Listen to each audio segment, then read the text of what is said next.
This is the three-seater hostel room in which I studied for my NEET exam during my partial drop.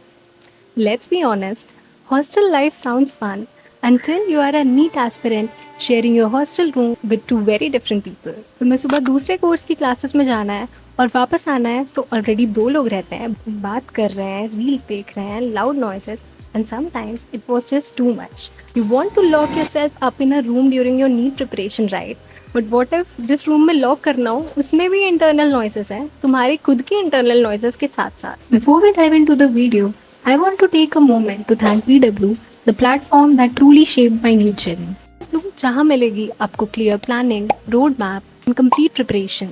यहाँ class 11th, 12th और drop year सारे ही students के लिए affordable price में batches available हैं, जिसमें मिलेगा आपको live and recorded lectures, DPPs with video solution, scheduled tests, PDF notes of each class, handwritten notes, 24/7 doubt support, free AITS and her batch के साथ मॉड्यूल्स भी अवेलेबल हैं. एंड जिन लोग के एग्जाम्स पास आ रहे हैं और NCERT टफ लग रही है, उनके लिए PW ने लॉन्च किया है अपना नया app PW books master NCERT with AI.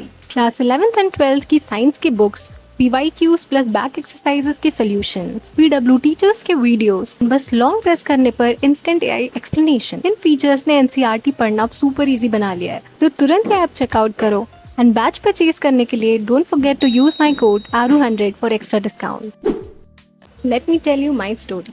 तो जब मैंने बनारस हिंदू यूनिवर्सिटी ज्वाइन किया फॉर माई BSc, तो मुझे हॉस्टल रूम नहीं अलॉट हुआ था कैंपस के अंदर. So when I started looking for PG outside my campus, I found this room जिसमें एक लड़की ऑलरेडी नीट की तैयारी कर रही थी, और इस रूम में अटैच्ड बालकनी, वॉशरूम्स और मेस भी ठीक सा था. वैसे तो मैंने सोचा था कि मुझे 2-सीटर रूम ही लेना है, but because of these facilities और एक लड़की ऑलरेडी नीट की तैयारी कर रही थी, तो मैंने सोचा कि भले ही मेरा आधा दिन BSc में जाएगा, बट एटलीस्ट मेरे रूम के अंदर ही कोई लड़की नीट की तैयारी अगर कर रही है तो मेरा टच नीट से छूटेगा नहीं. इसलिए आई थॉट कि चलो ये रूम लेते हैं. जो सोच के मैंने ये रूम लिया कि इसमें एक लड़की नीट की तैयारी कर रही है, वो लड़की ही 2-3 महीने बाद वो रूम छोड़ दी.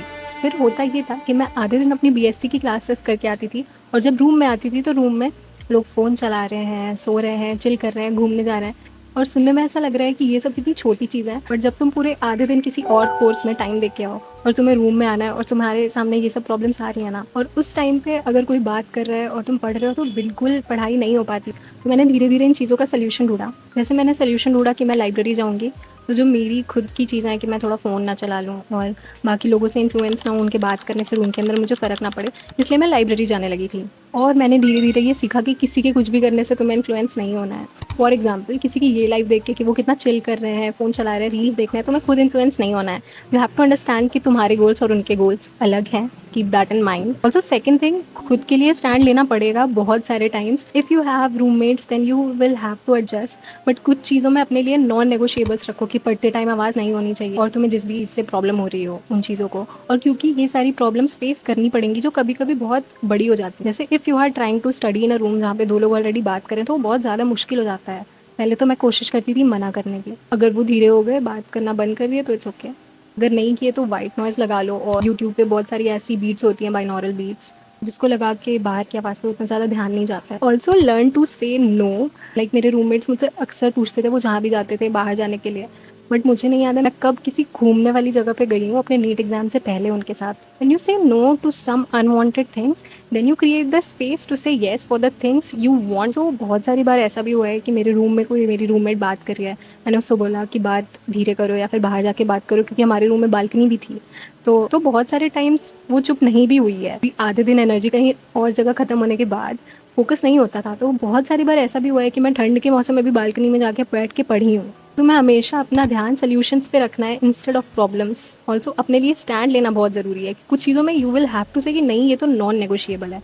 जैसे पढ़ते टाइम रूम में शांति, अगर पढ़ने वाले लोग रहेंगे सेम गोल वाले तो समझ भी सकते हैं, बट जो डिफरेंट गोल्स वाले लोग हैं ना, उनको समझाना बहुत डिफिकल्ट होता है अगर वो नहीं समझ पा रहे हैं. तो हॉस्टल में रहने वाली जो बहुत बड़ी बात हो जाती है, वो वही लोग होते हैं जो तुम्हें सराउंड करेंगे, उनसे ही हॉस्टल लाइफ बनती है. If you are preparing for some competitive exam, कोशिश करो कि सेम गोल्स वाले लोग रहें, जो पढ़ें लिखें, क्योंकि अल्टीमेटली जैसे लोगों के साथ आप रहोगे वैसी ही संगत हो जाएगी. ये बहुत ज़्यादा सही बात है. ऑल्सो नीट के 2 महीने पहले तो ऐसा हो गया था कि मेरी दोनों ही रूममेट्स के ईयरफोन्स ख़राब हो गए थे और मैं बोलती रह गई पर उन्होंने ख़रीदा ही नहीं। मतलब ऐसा बहुत बार हुआ है कि मैं 10 बार दिन में बोल रही हूँ कि वॉल्यूम स्लो करो, वॉल्यूम स्लो करो। क्योंकि ऐसा हुआ था कि एंड के टाइम पे, मतलब जब 10-15 दिन बचे थे, तो मैं लाइब्रेरी नहीं जाती थी क्योंकि लाइब्रेरी आने जाने में भी थोड़ा थकान हो जाती थी कि मेरी जो लाइब्रेरी थी वो 2 किलोमीटर दूर थी। मतलब मैं जहाँ रहती थी और सेंट्रल लाइब्रेरी BHU वो 2 किलोमीटर का डिस्टेंस था। तो मतलब एंड वाले टाइम पे जब 10-15 दिन बचे थे, मतलब 3 साल मैं बाहर रही हूँ, 1 साल स्कूल टाइम में और 2 साल अपने पार्शियल ड्रॉप में, बट मेरी किसी से आर्ग्यूमेंट, झगड़ा ऐसा वाला सीन ज़्यादा नहीं हुआ है। बट उस टाइम पे सिर्फ एक चीज़ के लिए कि वॉल्यूम स्लो करो, पढ़ाई में दिक्कत हो रही है, ये वाली चीज़ के लिए मुझे, मतलब लाइक इतनी छोटी चीज़ ज़्यादा बार बोलना पड़ा था लोगों से कि भाई वॉल्यूम स्लो करो पढ़ाई के टाइम पे। मतलब इतनी बेसिक चीज़ है ये, बट वो उस टाइम पे मेरे लिए बहुत ज़्यादा इंपॉर्टेंट थी। 10-15 दिन पहले एग्जाम के, मतलब स्टैंड लेना तो बहुत ज़्यादा ज़रूरी है। जो चीज़ नॉन नेगोशिएबल है उसको पहले ही रख दो। मतलब ऐसा होता है कि जब कोई रूममेट स्टार्टिंग में आया ना, तो मुझसे उसी टाइम पे रख दो कि ये चीज़ नॉन नेगोशिएबल है, तो वो चीज़ को ध्यान रखेगा। मतलब एंड वाले टाइम पे तो ऐसा हो गया था कि मेरे रूममेट से 2-3 दिन तक बात भी नहीं हुई थी इसी चक्कर कि वो पढ़ते टाइम पे वॉल्यूम वाला इशू हो गया था यार। कि मतलब एक तो ईयरफोन्स भी नहीं खरीदना है, ऊपर से वॉल्यूम भी स्लो नहीं करना है। Like what is this. ये 10-15 दिन पहले वाला टाइम है एग्जाम के, प्लस मेरे PMS भी चल रहे थे उस टाइम पे। फिर उनको भी फाइनली रियलाइज हो गया कि नहीं, एग्जाम आ रहा है, बहुत क्रूशियल टाइम है। एक हफ्ते पहले रूममेट सपोर्टिव हो गई थी, वरना उसके पहले ऐसे भी टाइम्स हुए थे कि मैं अपने हॉस्टल में जो रूम खाली रहता था तो मैं उसमें भी जाके पढ़ती थी। मतलब मैं लाइब्रेरी से आई, मैंने अपना बैग उठाया, देखा रूम में बात हो रही है कॉल पे या फिर आपस में, मैं अपना बैग उठाती थी और मैं सीधे दूसरे रूम में चली जाती थी, वहीं पे पढ़ती थी। जब मेरा सोने का टाइम होता था तब मैं वापस आ जाती थी अपने रूम में सिर्फ सोने के लिए। And these are true incidents. मेरा सपोर्ट सबसे ज़्यादा throughout my partial drop journey मेरे उन दोस्तों ने किया है जो ऑलरेडी MBBS कर रहे थे। उनसे बात करके मुझे अगर लगता था कि मैं लॉस्ट फील कर रही हूँ तो मैं उनसे बात करती थी, मुझे कुछ इंसाइट मिलता था अपनी प्रिपरेशन के बारे में और इसी वजह से मैं सही डायरेक्शन पे चलती रही एंड तक, एकदम नीट एग्जाम तक। एंड फाइनली नीट का रिजल्ट अच्छा आया। एंड आई थिंक मेरे जो भी एक्सपीरियंसेस हुए हैं उनको मैंने डील करना सीख लिया था एंड तक। एंड वाले टाइम पे क्योंकि मैं इतना प्रेशर में पढ़ाई करती थी, लाइक रूम में भी अगर बात नहीं हो रही है तो यू नो कि कैसा लगता है, अजीब सा लगता है। और इवन जो एंड वाले टाइम पे मैं टेस्ट देती थी वो तो मैं ज़बरदस्ती अपने रूम में ही बैठ के देती थी कि अगर बात भी हो रही हो तो भी मैं थोड़ा शोर में भी टेस्ट देने आए।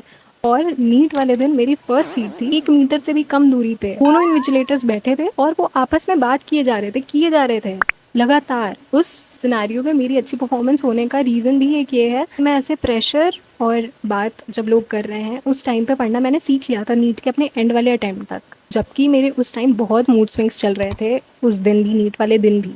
बट तुम्हें ये सीखने के लिए ऐसे रूममेट्स की ज़रूरत नहीं है। तुम वो देखना तुम्हारे लिए क्या सही है। सिंगल सीटर अच्छा हो सकता है if you are going in offline coaching, already direction मिल रही है, बिल्कुल अकेलापन ना लगे तो। अदरवाइज 2 सीटर रूम्स जिसमें रूममेट देख लेना सेम गोल का हो तो बहुत अच्छा है, पढ़ने लिखने वाला हो बहुत अच्छा है। डिफरेंट गोल्स के लोग या तो अंडरस्टैंडिंग हो, इतने सेंसिबल, तब अच्छा हो सकता है, वरना अंडरस्टैंडिंग इशू बहुत मेजर हो सकता है।